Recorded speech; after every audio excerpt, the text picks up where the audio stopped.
E presidente Bolsonaro volta a criticar a política de preços da Petrobras. Para analisar o tema, vamos conversar com o diretor do Centro Brasileiro de Infraestrutura, Pedro Rodrigues. Seja bem-vindo ao Jornal da Manhã. O presidente da estatal classificou a política de preços como fundamental para atrair investimentos no Brasil. A sua análise.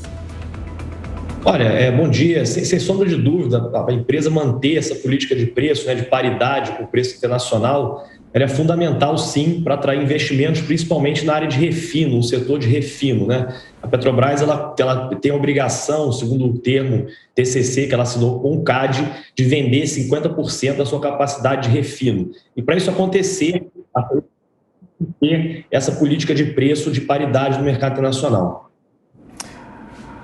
Então, essa política de preços do mercado internacional sendo praticada aqui no Brasil está deixando o consumidor de cabelo em pé, porque ninguém aguenta ir num posto de combustível e pagar uma gasolina a quase R$ 8,00, a aditivada chegando a R$ 10. Lá na Bahia, a usina de Mataripe, que foi privatizada, ela também está praticando um preço muito acima do que pratica a Petrobras, cerca de 27,1%. Agora, qual que seria a alternativa nesse momento de crise econômica, de inflação alta, de juros altos, cesta básica sendo dilacerada, podemos dizer assim, para o consumidor brasileiro, o consumidor que depende dessa cesta básica no Brasil? E, claro, as empresas, o setor de serviços, por exemplo, é o que mais depende da gasolina, porque o setor da indústria usa muito óleo diesel, mas o setor de serviços, aquele pequeno empresário que tem uma pequena van, usa gasolina. Qual que seria a alternativa nesse momento para frear essa subida drástica de preços dos combustíveis aqui no Brasil? Olha, Michael, não é só o brasileiro que tá chateado com a alta dos preços, O americano também está chateado, o alemão está chateado, o francês está chateado, o mundo inteiro está chateado, porque os combustíveis eles são relacionados ao preço do petróleo. Então, se o preço do petróleo sobe e o câmbio aqui no Brasil também sobe, o preço da gasolina vai subir. Eu acho que a alternativa que o governo tem, assim como em outros países, é fazer algum tipo de política pública, e pensar um mecanismo de política pública de frear ou diminuir essa volatilidade e esse aumento, principalmente em combustíveis mais sensíveis, como é o caso do GLP, que é o botijão de gás, e o diesel, como outros países fazem, O governo americano, por exemplo, está usando os estoques de petróleo, botando os estoques de petróleo no mercado para tentar baixar o preço. Na Europa, os estados, os países estão dando um desconto, diminuindo o imposto para tentar baixar o preço. O que eu acho que a gente tem que ter na cabeça, que o país não pode fazer, é que como foi feito no passado, principalmente nos governos do PT, é usar a Petrobras e o dinheiro do acionista para fazer política pública. Acho que a política pública deve e pode ser feita com dinheiro do Tesouro Nacional e da União, e não com dinheiro do acionista da Petrobras e com a empresa. Mota, a sua pergunta, por favor. Pedro, bom dia. Nós conversamos com o Adriano, acho que foi ontem, e ele elencou algumas possibilidades para lidar com essa questão de preço. Entre elas, estaria a criação de um fundo estabilizador, Agora, a gente já teve exemplos de políticas muito bem intencionadas, criadas no passado, cuja finalidade foi completamente desviada. Eu vou dar só um exemplo aqui, que é esse dinheiro dos royalties, das participações especiais que vão para os estados e municípios.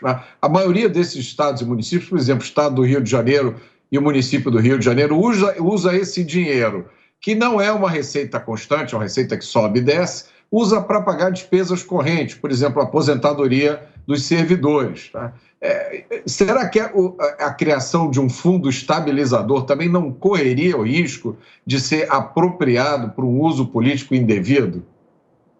Olha, risco sempre acontece, Roberto? Eu acho que as políticas, principalmente no Brasil, a gente tem um passado que nos condena. Geralmente, políticas públicas que são criadas para o bem acabam virando para o mal. Mas eu acho que não só por isso a gente deve pensar em fazer políticas públicas. Eu acho que o fundo é uma saída, existem outras saídas, o Vale Gás, que hoje já está até implementado no governo federal, é outra saída. Agora, eu acho que todas essas saídas de política pública para tentar baixar o preço ou tentar diminuir essa volatilidade do consumidor devem ser fiscalizadas, devem ser postas como atitudes e ações benéficas, mas não sendo usadas para o mal. Eu acho que o poder público tem, o Ministério Público Público da União, tem o TCU, né, tem órgãos e instituições dentro do governo que podem controlar como a gente está usando e como os políticos vão usar esse tipo de política pública para o combustível ou para qualquer outra política pública que venha a ser criada.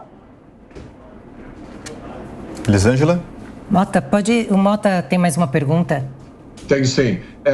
Pedro, a gente ouviu falar muito do gás, né? Tem uma grande produção já acontecendo de gás do pré-sal e muito gás ainda para vir.